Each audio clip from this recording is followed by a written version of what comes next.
كابتن شوبير بيقول لك نفسي اعرف ايمن الرمادي بقى زملكاوي امتى ومنزل تويته يدعم نادي الزمالك وكأن الرئيس السادات دي مباراة اشقاء عرب مش حرب كرة قدم يا كابتن ايمن. طب انا عايز اسألك حضرتك، ده انت اعلامي رياضي المفروض تبقى يعني مع القصة، ولا انت مش معانا على الكوكب؟ ما علينا، نعدي النقطة دي.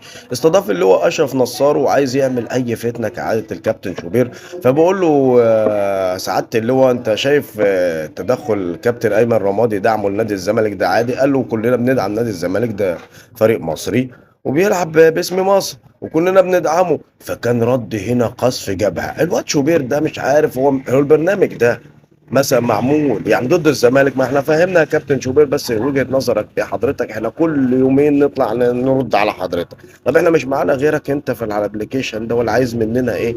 تعبتنا يا عم، ما تسيبك من الزمالك بقى واتكلم بقى على الاهلي والادارات الهابطه بتاعتك انت والصفقات التعبانه واللي والفساد اللي عندك ويستر اللي مش عارفين يمشوه. سلام يا عم.